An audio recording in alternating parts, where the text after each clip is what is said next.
Cool. Well, last week we talked a lot about objections and your ability to overcome objections is the only way that you get deals. So objections are super important. The objections that we focused on last time were primarily after your initial approach or like your insider response. But there are other objections that you'll receive throughout your sale. So we're going to go into kind of all the different types of objections you can get during the sale. Yeah. Sweet. So big part of the objection, I like to say this at every training, but an objection is not a rejection. So if you've been here on our first training, if you ask a girl out on a date, not the same thing. If she says no. With sales, you can keep persisting and usually end up with the win. So does someone want to read this for us? Who's got it? Yeah. My boy. Sweet. Unresolved concern that indicates that the customer needs more information before moving forward. For sure. So why would overcoming an objection not be similar to a rejection? Like, why is it still possible to get the sale after getting one of these?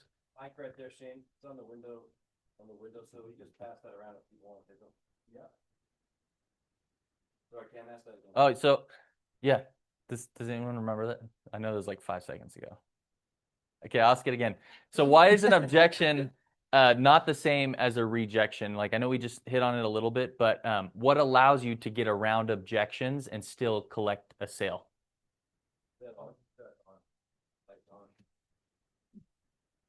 Oh, okay. We're live. Thank you, brother. A rejection is like they're rejecting you, but an objection is like they're just rejecting the information you've given them. So if you give them more information, they might change their mind. I love that. I know a lot of like big sales guys talk about this, that some salesmen get offended when people say no or they're angry at them. And we like to explain it as they're not angry at you. They're typically angry at who you're representing or the idea that you're perceiving for them. And so in my mind, an objection is just giving some education and able to follow up with a good close. And we'll jump into more depth in that tonight. For sure. I do. We kind of bring this up in our first training, but if you guys think of Foot Locker, how many of you guys have ever been in a Foot Locker? Raise your hand. Yeah, quite a few. When you went to Foot Locker, what did you say to the employee when he came up to you and asked you? Yeah, you said, I'm just looking, right? He came up to you and you said, hey, do you need help with anything or can I help you find something? And you're like, no, I'm just looking. There's a good chance that you probably already had a pair of shoes that you were looking for that he probably could have helped you find. And that's just like part of the sales stigma, right? Like people naturally don't want to be bothered. And so a lot of these objections is primarily just because they lack information or there's that sales stigma and they're just naturally like saying no. Cool. This is really big and maybe I'll talk on like a personal level. So I went out my rookie year and I sold 30,000 or I made $30,000. That was kind of like the rookie average then. And it was great. Like I was stoked. It was a great summer, paid for my school. But really what changed me to like make 100K, 150K during a summer was my ability to overcome objections. You'll find people like every day, couple times a week that don't have any. Like they were looking for pest control, they want to buy, and that's great. Like collect that deal, be super happy about it. But if you want to, instead of having 1 day or 2 days, if you want to have 3, 4, 5 days, 6 days, you're going to have to overcome objections. It's just the name of the game. People don't know everything about pest control, so you have to overcome their questions and get deals that way. Do you have anything to add, Cam? I mean, if you go and watch a lot of the videos in our training modules, you'll see our high-level sellers, and at the end of almost every sale in those videos, the customer's like, "No, I'm good," and then you as a sales rep is like, "Well, the video's over," and then you see Gabe Marquez with another like 2 minutes of sale, and you're like, "Oh, we're just getting started." And so that's what really separates the high-level reps is their ability to communicate well and overcome objections. Yeah, like just Parker said. Gabe was our top rep last year and top 3 rep the year before.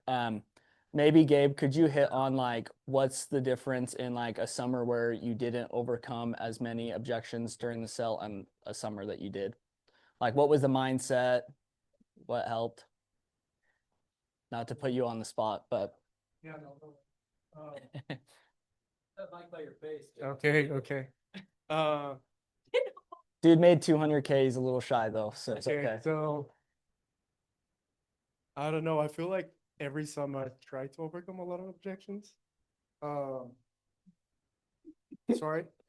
But I would say like definitely every summer, some days I'm not overcoming a lot of objections, and I can see that I don't sell as much during those days. When I'm not having like a good day mentally, I guess, then I'm just like, I don't know. I get kind of like lazy, and then a lot of the times I will see like it would be easy to just overcome a couple objections and I'll get the sale, but sometimes I just take it personal or something like that. I guess. Yeah. But yeah, when I just kind of like try to stop and breathe and reset, then I go out and start to like overcoming the objections. I can see that I am able to get a lot more sales. Cool. Yeah, I love that thought. I think with objections, like you're going to hear certain objections repeatedly throughout the summer, and it can be extremely frustrating of like the last 9 people said this to me and I wasn't able to overcome it. Typically, like when you get, and I find at least with myself, I don't know how it is with you, Cam, but typically when I get to the point of like, gosh, I'm like beyond frustrated, like Gabe said, I'll take a break, I'll review how to overcome that objection, and then I'll go out again, and typically I'll make a deal fairly soon after that, overcoming that objection. So it can be frustrating. Have patience with yourselves for sure. Fire. So this is our sales process. If you've been with us for multiple years, you know we've updated this throughout the years. Not that we've changed any core principles, just more so we're able to dissect it and really see how to help our reps better. So if you can't read these, the little arrows, it says before initial, during initial, after initial, during or after inspection. And those are the points in which our sales cycle, you'll get objections, which sounds crazy that you'll get an objection before you even start your initial approach.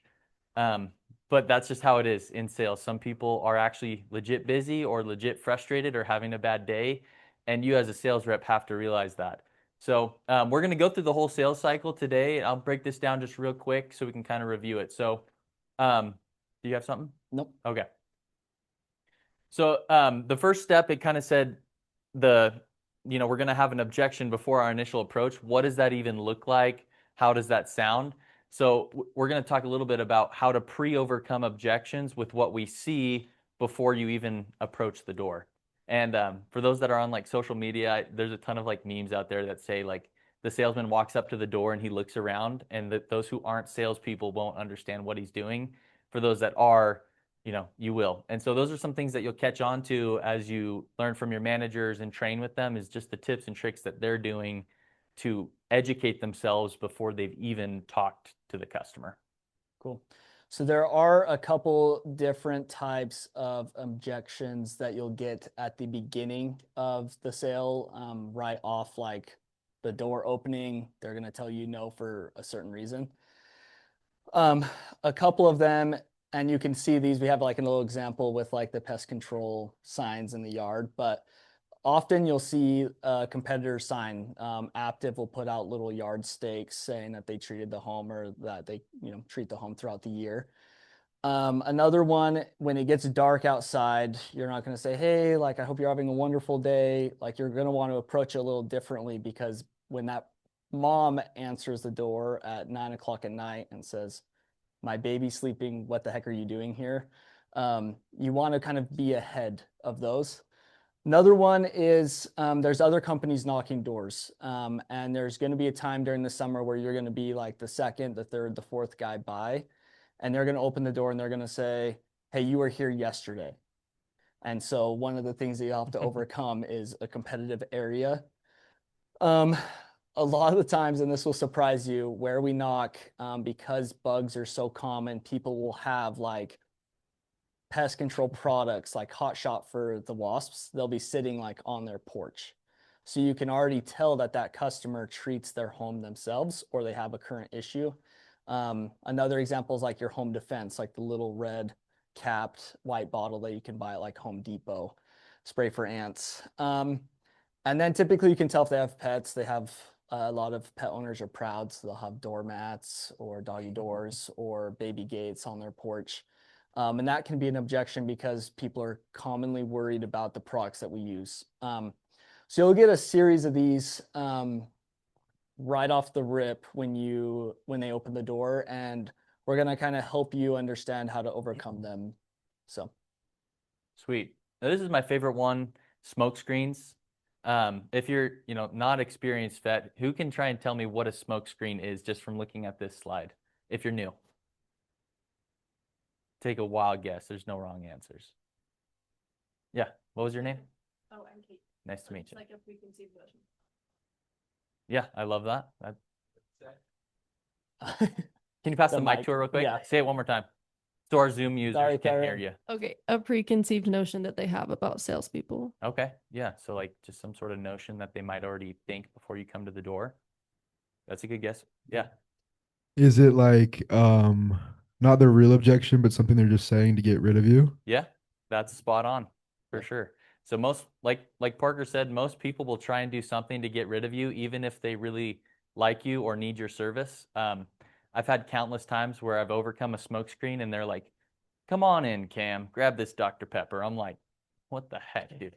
What just happened?" You yelled at me 2 seconds Yeah, ago, like, but okay. So sometimes a smoke screen is all it takes. And I'm the same way, like with the Foot Locker guy, I'm probably just looking for shoes and I didn't want to necessarily talk to him or whatever. And if he comes back and he overcomes my little smoke screen, I'm buying a new pair of whatever's at the store. So that's the same thing with smoke screens. It is the initial push away that the customer tries to get you. Parker Bass always says it's their knee-jerk reaction to a salesman at their door. Most people don't like to be sold. They like to be helped or feel helped. And so that comes with like a win-win scenario. And at the front door, they feel like it is not win-win. They feel like you're there to take something from them. So that's why we educate the customer and we help them understand why our service is so valuable. But the smoke screen, that's the psychology behind it, is they want to get you off the door, and we'll teach you how to overcome some smoke screen objections. Cool. I think definitionally, if that's a word. Full send. Yeah. I think there is a big difference, and there's a reason why we're going to handle a smoke screen different than like a traditional objection. And the main reason why is with a smoke screen, typically they don't know who you're representing, what you're selling, a list of things. They don't know who you are. They're right? defensive. Yeah, they're defensive. Now, an objection or like a traditional objection they're going to know what you're doing. They're going to know what you're offering. And then they're saying no to that, right? So there is a difference between like an objection later in the sale compared to these. And because of that, there's a different way to handle them. So I'm sure all you guys are familiar from coming to the previous trainings. The traditional route is you're going to have an empathy statement, and then you're going to have a tailored response, and then you're going to have a close. That's going to be like your everyday objections that you get. Now with a smoke screen, it's a little different. You're going to have an empathy statement, no tailored response, and then you're going to go into a close. They don't know what you're offering. So like your major goal there is to like make them feel comfortable with you being there, and then to get back to like the steak or the meat and potatoes of why you're there, right? So this is kind of standardly what you're going to do on your initial approach. So you're going to say, "Hey, how's it going? I'm doing work at Bob's. Have any of the neighbors told you about me?" They're going to say no. You say, "Cool, I'm doing the pest control. My trucks are in the area. If I could fit you in, we do it for half off." Or you can close with who you currently have servicing your home. Now, typically when you get into this intro part right here, you're going to say, "Hey, how's it going?" They're going to say, "Hey, man, I appreciate it. We're good." And they're going to start shutting the door.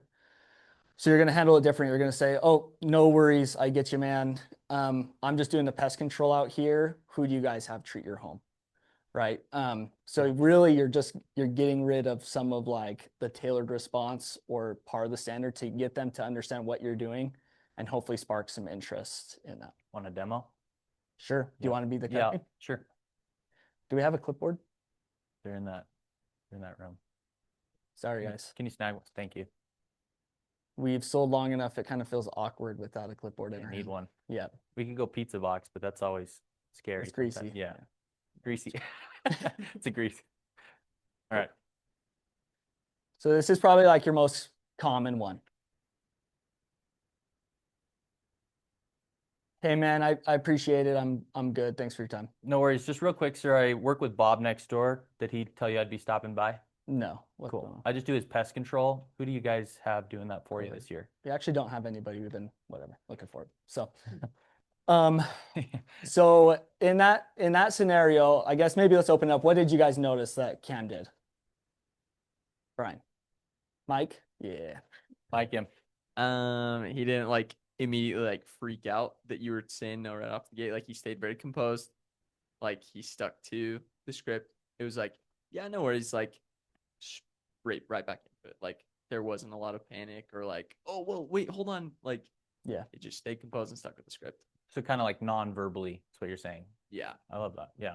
That's one thing that I mentioned to a lot of my reps is if a guy opens the door, starts yelling at you, the moment you kind of take a step back, you look shocked, you've kind of already lost the battle. So the best thing you could do is just stay very calm and kind of just locked into the same position that you were at.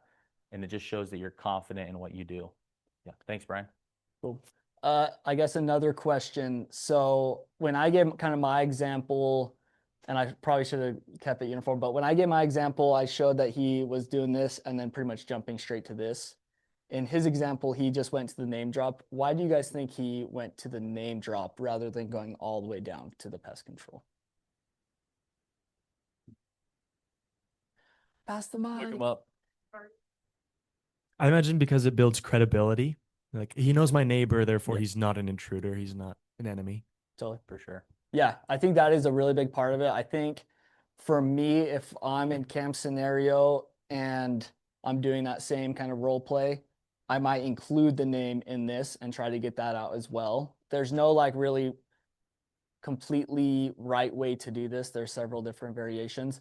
One of the reasons why I think Cam went to this step is because he never even got to speak before I told him that he wasn't interested.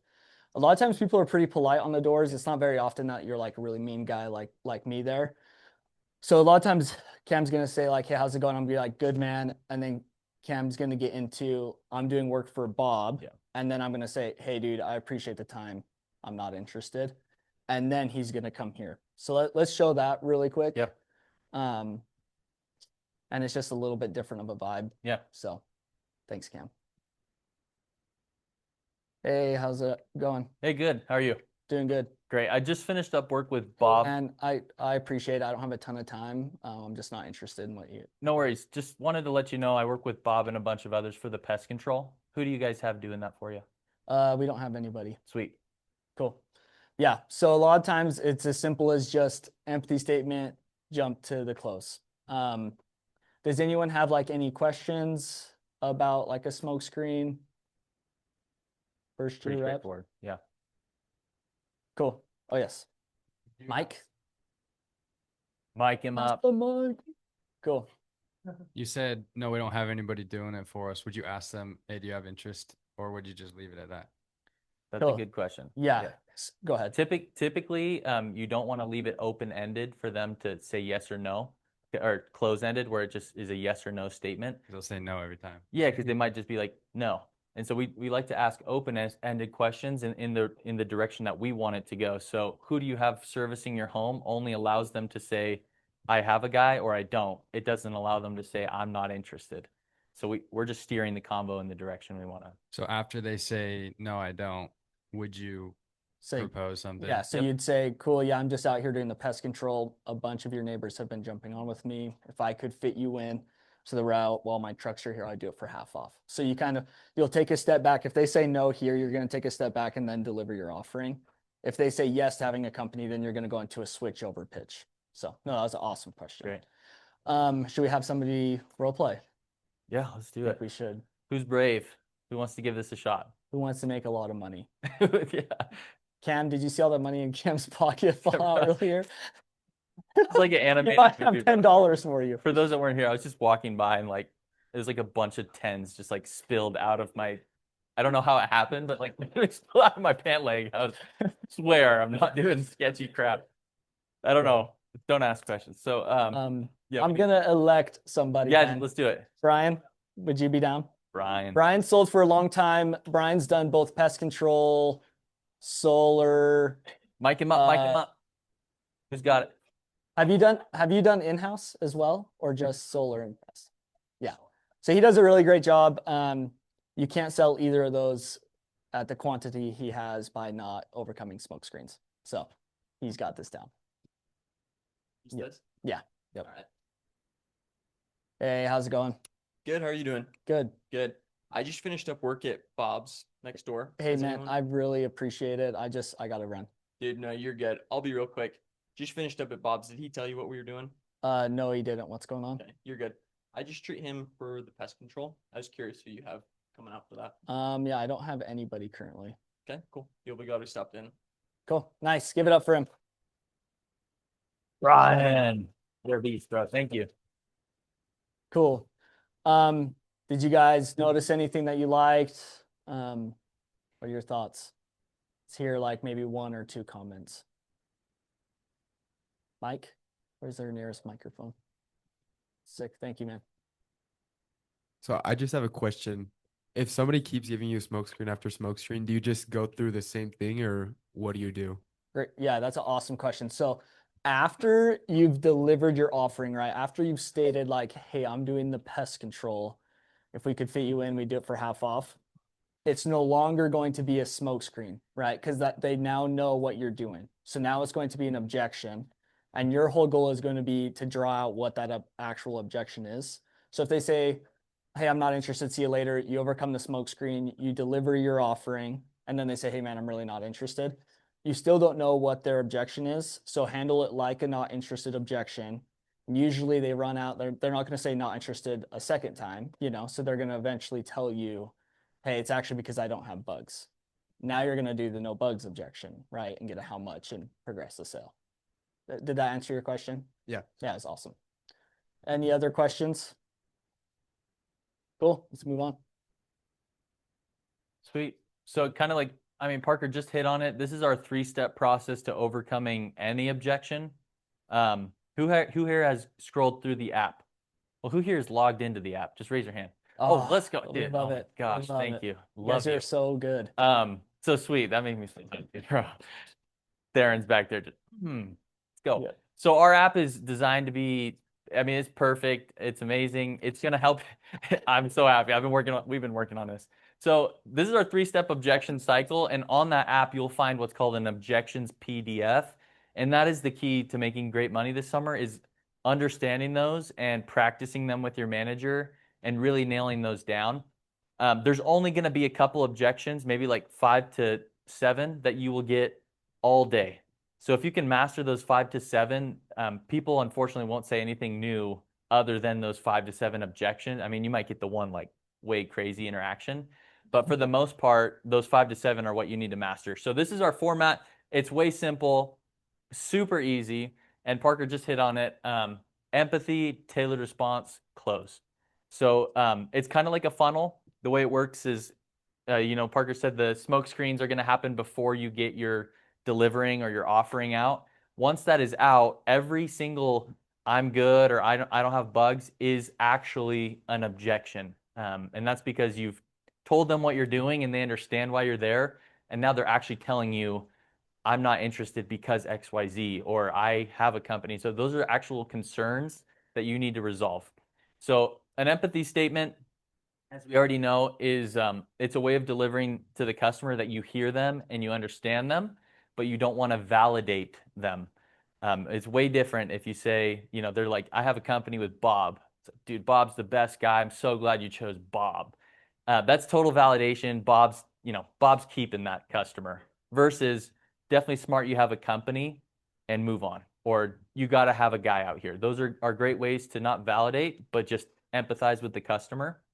The way that our VP of sales taught all of us was just tailored response is logic and it's education most people aren't going to want to buy pest control unless they actually understand what they're receiving and what they're actually getting for the service. To be honest, most people see it the same as the Costco or Walmart home products. They don't see a huge difference. So it's your job to educate the customer in a way that would actually make sense to you if I were to educate you for the first time. And if that doesn't make sense to you, then you're not going to want to say it to the customer who's new with pest control.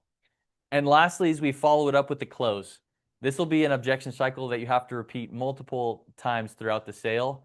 And every time at the end of each objection cycle, you're going to have to close, or else it just sounds awkward.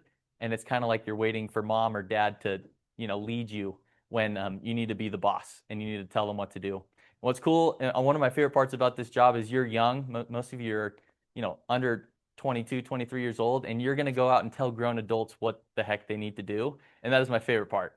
You're going to tell them to go to the backyard. You're going to tell Nancy to go get her credit card. Like, you're going to do a ton of cool things that will put you in a position of like leadership and authority. And I love that. It's freaking fun. So this is our objection cycle. We'll actually practice it today and break out and practice. If you're new, like brand new here, then this is new and you'll kind of start from step one with your manager. But for most of you, it's review. Cool.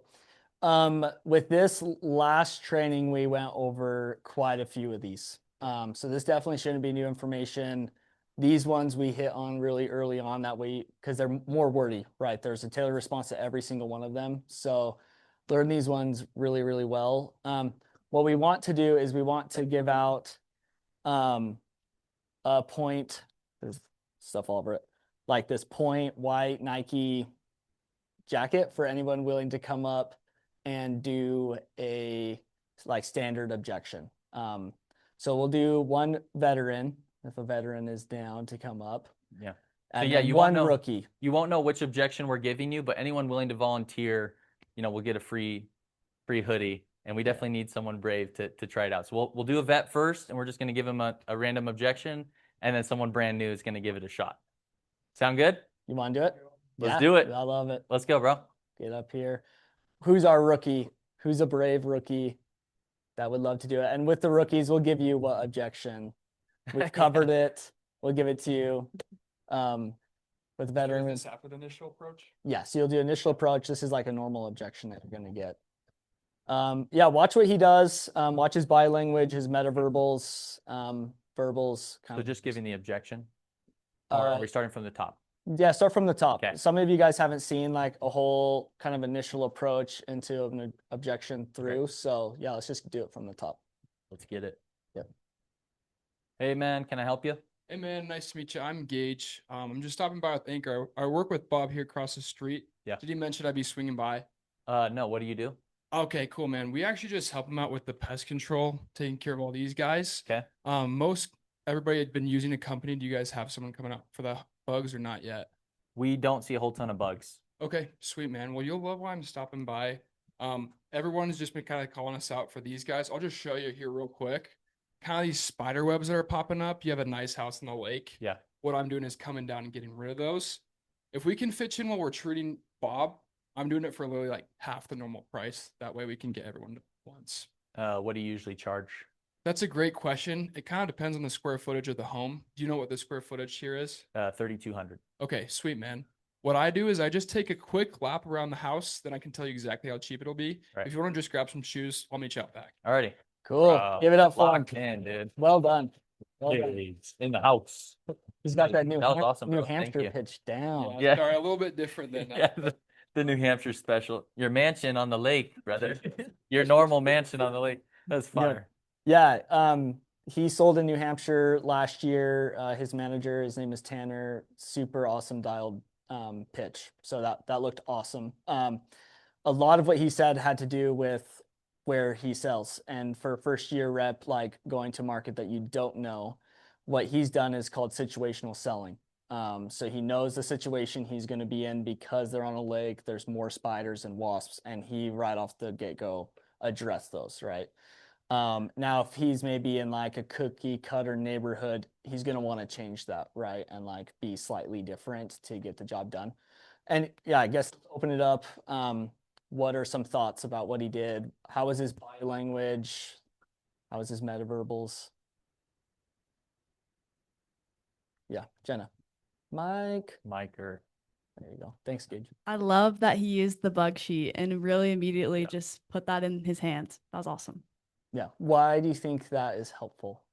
When people don't think they have bugs until they start looking at the bug sheet, and then they're like, "Oh, I see these and these and these." So it just helps them kind of recognize, "Oh, I do have bugs." Yeah. I think going off of what Jenna said, the other really awesome aspect of what Gage did was instead of now him being a sales rep, he's like the bug guy, right? So now he's changed that outlook on why he's there to, hey, let's just talk about bugs. So fire. Cool. Sweet. Well, we're gonna have a new rep come up. Do we want to do not interested or I do it myself? Let's let them pick. Yeah. So We'll have a new guy who's been practicing hard, want to come and demo and earn a free jacket. I guess you could just pick the objection that you want to work on with us. Brady? Let's go. Brady in the house. Give him a hand. Give him a hand. So take the mic. Take the mic. Brady in the house. Were you here before the training started? Getting role Yes. plays in? Who were you working with? I'm working with Carter and with Becca. Cool. So what Theron said earlier, like, is right on the money. Somebody who's going to make a lot of money this summer is Brady, because he's here, he's getting repetition in, and he's practicing. That way, when he gets out there, it's not like the first time he's ever tried to overcome these, right? He's done it thousands of times. Is there a certain objection or objections you want me to do? Just give me a random one. That is awesome. Baller, dude. Let's do it. Hey, how's it going? Howdy, how are you doing? Good. Good. Just real quick, I'm working with your neighbors Sally and Tom down the street. Have they told you what I've been doing? No, they haven't. What's going on? I'm gonna be here the next couple of days. I take care of their pest control. If I can fit you in with the route, we're doing it for half off. Okay. Yeah, dude, honestly, I think I'm good with the bugs. You're good? Cool. Well, just so you know, before I go, I've been working with Tom and he's been seeing some spiders in his area. If I give you this, what have you typically been seeing from time to time? I have seen some of the wasps. They like to show up kind of this time of year. And my wife mentions like the ants every once in a while. Yeah, for sure. Where do you see the ants? Inside? or outside? Yeah, I think she talks about them being like in the sink, kind of the kitchen area. And then I see the wasps outside. Yeah, for sure. I mean, I can totally help you out with that. If I can fit you in while we're here, we are doing it for half off. We're gonna be here the next day or two. Yeah, should be here the next day or two. Cool. And so Pause. Yeah. Great. He did awesome. Give it up for him. Let's talk about it for a second. Cool. Yeah, let's chat about it. I have a few like pointers I'll give, but I want to hear some of like your guys' takes on how he did. Sir, Mike. Thank you guys. You're getting really good at the mic game.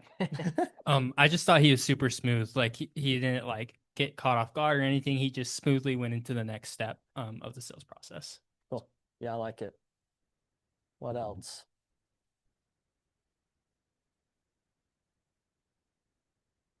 Cool. Oh, we got it back here. Nate.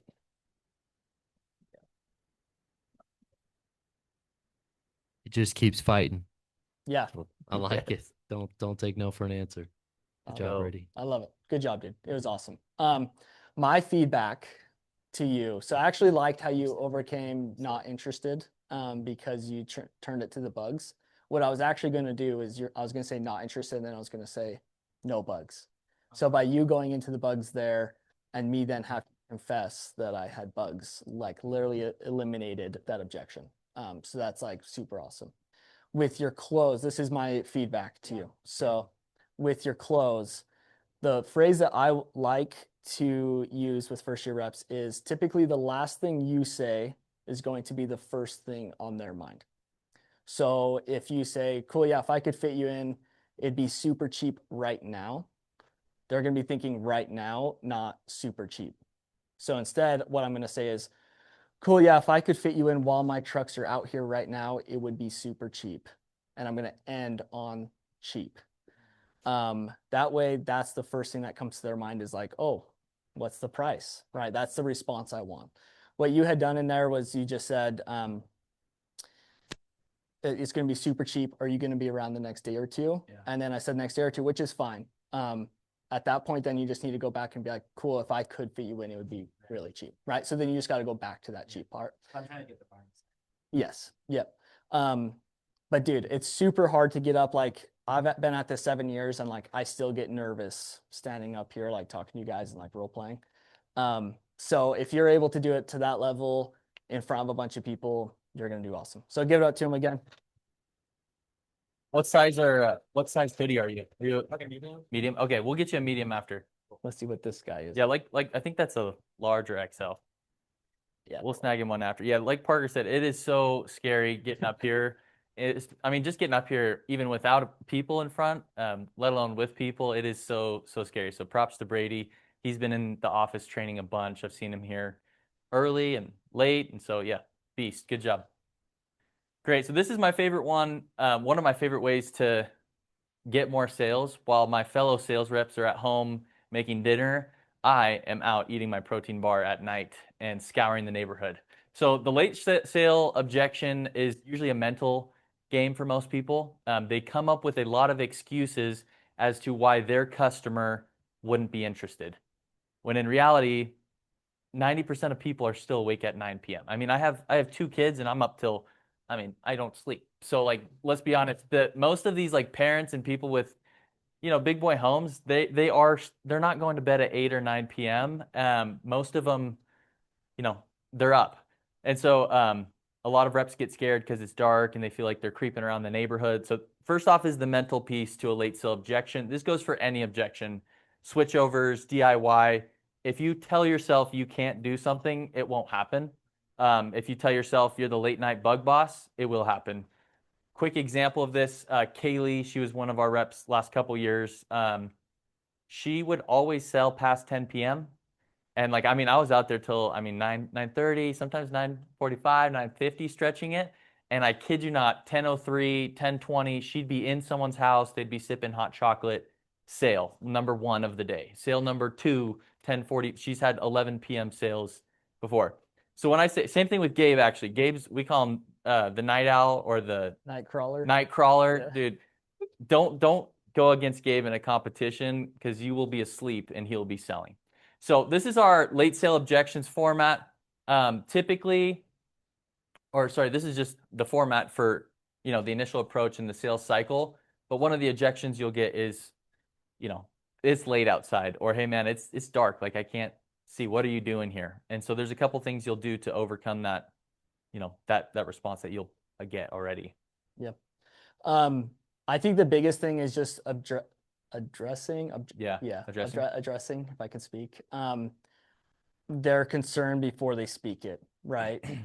So I'll role play this. Yeah. And then we'll dive into like the next topic. Cool. But yeah, if it's dark, this is my go-to. We're going to make a few adjustments. First thing I'm going to do is just acknowledge that it's late. And that usually will solve it. And that's the best part about it is if you see the active sign, you say, hey, cool, I saw that you had active, like you just pre-overcame their objection of I already have a company, right? So this is super simple. Knock the door. Hey, can I help you? Yeah, how are you doing? Good. Good. Hey, I'm super sorry it's late. I am just working with Bob here. Did he fill you in throughout the day on what's going on? No, he didn't tell me. Okay. So my trucks are going to be in the area tomorrow. And if I could fit you in then, we do it for super cheap. What do you do again? Yeah, so we're doing the pest control. I see. We just do like little ants and spiders and stuff. Yeah. You guys have somebody coming out for you? No, my spouse usually just whips out the home defense and we try and take care of the ants that way. Cool. Yeah, it's definitely smart to do a little something. And then I would overcome a DIY. Good. But yeah, I just simply just said, hey, like, I'm sorry it's late. I just finished up with one of your neighbors and I kind of just jumped in to where I should be. The difference there, like with the insider response is my trucks aren't going to be out there today anymore, right? It's 9 p.m. They're not going to come service their house at 10 p.m. So now I need to say tomorrow, right? And that's a really simple adjustment. Yep. Going off of this a little bit more, there's another time that you're going to receive objections, and that's going to be during your inspection. So you'll receive a few objections as you present need, value, and urgency. And then as you show them rate card and you're closing them, you're going to usually get another objection there. I will say most of the objections you get during your inspection or when you're presenting aren't really objections. Almost always they're questions. A lot of people will say, hey, is this a contract? Like, how long is your contract? And you might think, oh my gosh, that's an objection. Like, they're not going to be happy with it. Usually that's a buying sign to me, because now they're thinking like, hey, if I do this, how long am I going to do this, right? Hey, is this safe for my pets? Cool. Yes, it is. Just so everybody knows, it's super safe for your pets. But they could be really concerned about that. But that's then visualizing you treating their yard, and they're just, you know, checking the box and making sure that it's not going to kill their dog, right? Fire. And then, yeah, after inspection. Let's go. Yep. So we can, I mean, Parker already demoed it. My go-to with the late sale objection is actually, hey, how's it going, Bill? Hey, how's it going, ma'am? I'm actually on my way out right now. Just thought I'd let you know. So a little bit lengthier, but I'm just acknowledging that it's late and transitioning with that phrase. So that's, I mean, part of the objection cycle, kind of like Parker said, is just pre-overcoming. And I mean, we can hit on an ACE too if you want, go through the inspection. Yeah, let's do it. So when you're late in the sale, you're still going to have your standard objection cycle, but you're going to handle it a little differently, right? Like, you've already got them to say how much, you're already in their backyard. So there's different ways to like gauge their interest. One of those ways is you can use an ACE or a soft close. A soft close is going to be some form of question that tells you kind of where they stand. For example, like me and Cam, I'm selling Cam right now. He's a really good customer. He's asked me if it's safe for his pet, all this stuff. I show Cam the price and I say, hey, it's going to be $69 a month. We'll come out 4 times a year. It's all guaranteed. Our mornings or evenings better. That's going to be my close after I show rate card, and we're going to get into rate card in a future training. And then he says, no, like, hey, I just need to think about it. Then I'm going to go empathy statement. Hey, no worries. Like, I totally get it. I was kind of curious, if you did even end up having us out, would you want us to include the shed? And then he's going to say, actually, yeah, the shed would be super nice. Or if he says, no, I don't want that. That's going to tell me, if he says no, I'm going to say, this guy actually might not be that interested.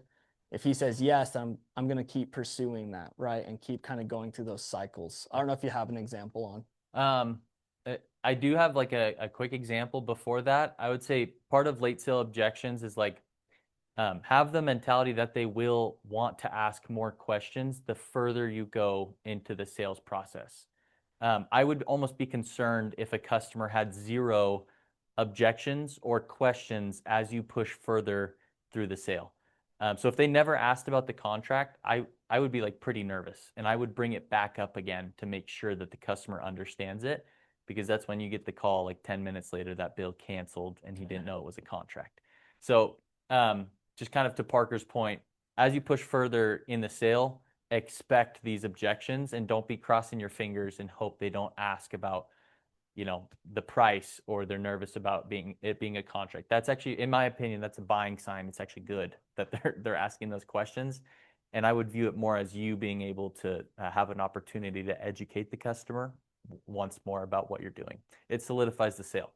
A couple examples that I have as far as ACE goes is I'll notice I'm like super visual with what I do. So I like custom tailor my inspection to the customer. So if they have a shed, you know, 20 feet out, I'll ask them about their shed. I'm like, do you usually keep tools in there? Or is that more like a storage shed? And it kind of deflects their like worries. And they're like, oh, that's for, you know, my kids' play toys. Cool. You know, I'd be happy to treat that for XYZ. So you're able to ACE them by increasing the value, lowering the price, or the opposite. You can do the Gabe special, increase value, increase price. Couple different ways to ACE a customer. And the point of it is so that they see extra value, and it gives you an opportunity to push further in the sale and reclose the customer. It would almost be awkward if the customer said, no, I don't, you know, this is too pricey. And you said, well, if I could fit you in, it's super cheap. and like his objection, he just said it's too pricey. It wouldn't make sense to do that. So there needs to be somewhat of an educational aspect, tailoring your response to this customer and then reclosing with the proper close. Cool. Do you want to show an example? Let's do it. Cool. So we'll be in this one, it's like in more so in the inspection. Yes. Kind of the vibe. We'll be doing the inspection, which we learned last week, which is dope. And then throughout this inspection, you might hear me ask a couple different questions. Just kind of keep an eye out for that. So cool. Nice to meet you. My name's Cam. What was your name? Parker. Cool. How long have you lived here, Parker? Yeah, 10 years. Sweet. Yeah. Quite a few years. Yeah, it's been nice. And when was the last time you had a professional treatment on the home? We haven't ever had it done. Okay. Only reason I'm out here today is because most of these homes were built in the 60s. Was yours also built around that same time frame? Yeah, oh, definitely. Typically with those older homes, they just have tiny cracks and crevices that open up in the foundation of the home, but also the nesting just kind of resets every couple years in the yard. Yeah. So I specialize to do a treatment around the whole home, just resets the house so that keeps it fresh. Typically what I do is when I come out, I'll treat 3 feet up and 3 feet out all the way around the perimeter of the home. What this means for you is it just creates a nice seal. So when the bugs cross through the product, they just bring it back to mom and dad and it takes out the whole nest.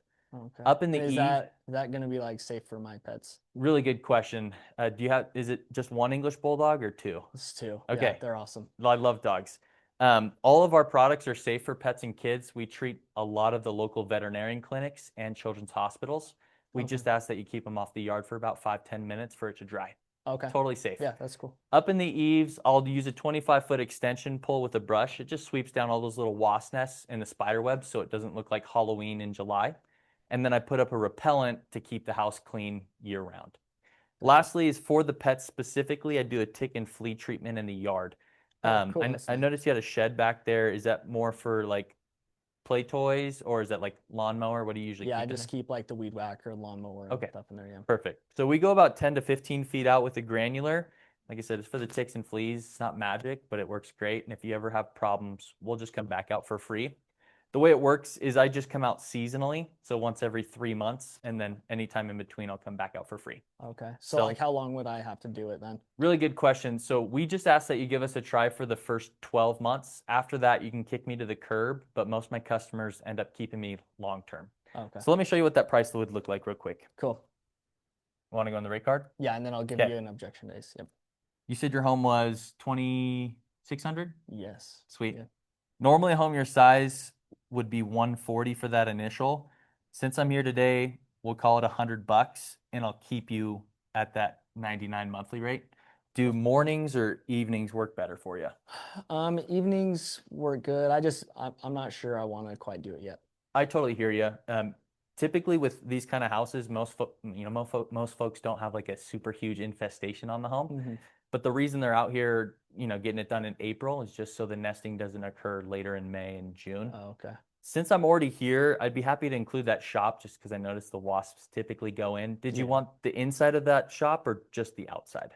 Probably just the outside. I would have to unlock it and stuff. For sure. Yeah, you can unlock it while we're here. I'll just grab some quick info. What was the first and last name? Parker. Cool. Pause. There he goes. Give it up for him.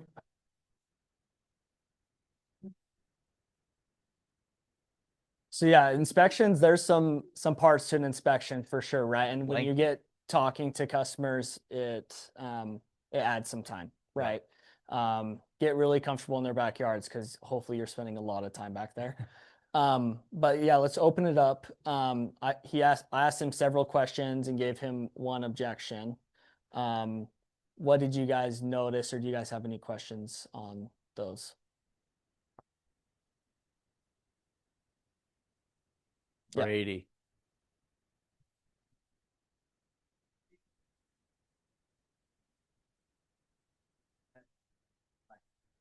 Sure. Yeah. Yeah. Cool. People love it when you're like the bug boss. Like, you're able to answer all their questions. Yep. Let's hear it. I had 2 things that I really noticed or really liked about what she did. The first thing, you had that bit about like how old the home was and the cracks and crevices. Yep. I really like that. Just really shows that you're a professional. You know what you're talking about, and the fact that it was confirmed by the customers earlier too. The second thing I really liked The way you aced them with the shed, I thought it was funny how you like skipped over it and then you brought it back in the end, which is just super cool. I like that. Yeah, bring it to their mind and then revisit it. Just kind of, I like to think of it as ammo. When I need to use my ammo, just pop it in. You know, locked and loaded. Cool. I loved it. What did he do to bring the shed up? Like, what kind of close did he use? Was it like a hard close, soft close? It was an assumptive statement. He said, "Would you want us to treat on the inside or the outside of the shed?" Yes. So it's very assumptive. What we'd consider that as a soft close. Yeah. Yeah, and that's why Cam sold 400 deals his first summer and sells a buttload every single year. Jenna, you had something too? Really liked when you were explaining the scope of service, you would say, and what that means for you. Every time you explain, like, you have dogs and I'm going to treat fleas and ticks for your dogs. And this is going to help keep, you just always tied it back to what he would need. Sure. And I also thought you kept it very concise. Like, he had questions, and sometimes I feel like when people have questions, we feel like the more we talk and explain, the more they're going to get it, when that's not the case at all. So you're very concise. Cool. Great. I love it, Jenna. Awesome. Let's move forward. It's 9. So I'm going to book through these last 2 slides. Yeah. So, especially, throughout the whole deal, the whole sale, you're going to have 2 options: soft closes and hard closes.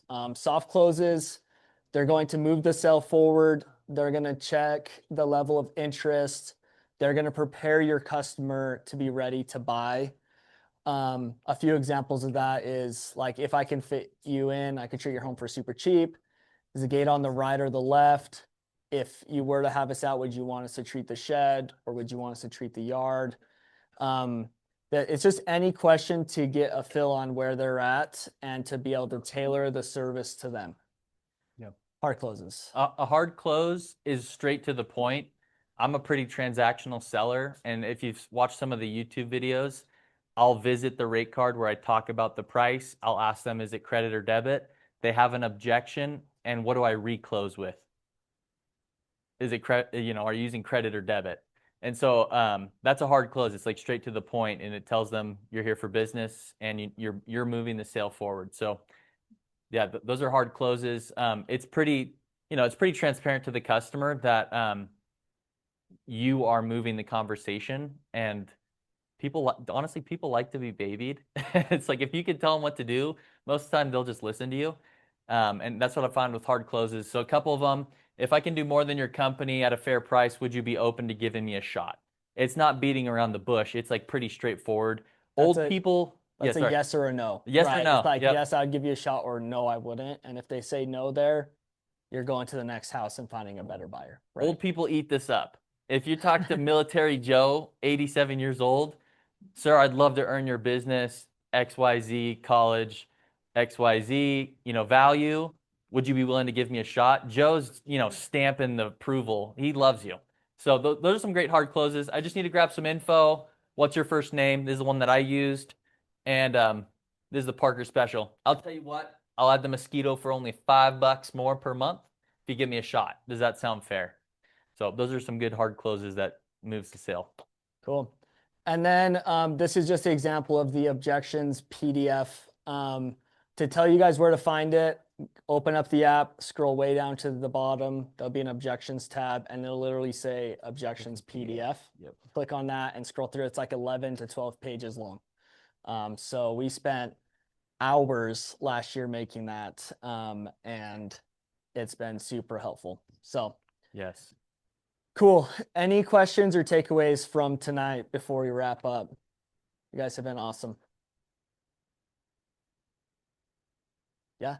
Dude, how many times have you guys personally been in the backyard of a home and then you've had to leave? Like, how many times have you failed to close the deal in the backyard? A lot. A ton. Okay. Yeah. So maybe like my first summer, I would talk to maybe 100 people. I would inspect like 6. So I'd go on 6 inspections, on close 1 to 3 deals. So there's like a 50% on a good day close ratio, right? Now that I'm selling, like, I'll be doing 11, 12 inspections a day. I'll be closing 8 of them, right? So it'll change. It'll get better. I would expect maybe your first week to inspect a few and not close them all. So that's an awesome question. Yeah. You talked to 100 people? Yeah, there's times definitely. Portland was COVID. Portland, everyone was home. Homes are close together. It was sweet. Je- Miker. Back up first, and yeah, sorry, blonde people. I was just going to say, like, my first summer, I remember I was kind of stressed with like responses to all of these, but the videos helped me so much. I know that we have like all the training modules now with all the videos. And so I would just recommend like videos over and over, and then just practicing with like a roommate and having them give you an objection and just practice, because I don't know, getting the reps in, it's just only going to help you for when, I don't know, game time actually comes in the summer. Yeah. So you don't have any like surprises when it comes around. So love it. And even then you'll, I mean, your first week or two, they're going to give you an objection and you'll fumble. So it'll happen. Yeah. Yes. I just had a question about going to the back at night. Is there a difference with that? Than Yes. from in the daytime? Yeah. Some people are cool with it. You kind of have to like read people. This sales is a game of reading people and gauging interest and all that, right? So there's times where I will inspect in the backyard at night. I would say the majority of the time, though, I'm just gonna say, cool, what's the square footage of your home? They'll tell me, and then I'll just go over scope of service on the front porch. It's dark out. You're probably not gonna see the bugs underneath the eaves anyways. So yeah, save yourself some time. Sometimes that'll close a deal really fast during nighttime. So that was the awesome question. Do you have a mic? Mic him. Awesome. That was an awesome question. Thanks. I just wanted to say one last thing. A lot of times, if you're knocking at night, it helps to take good notes during the day on people that don't answer, because you're right, you can't see stuff at night. But if you wrote earlier in the day, wasp nest up in the eave, you can come back to that even if you can't see it. And so it's just like Cam said, having more ammo. If you have things that you've already seen, making notes is super helpful, because it just increases your chances of closing them when you finally do get a door to open for you. Yeah, great. I love it.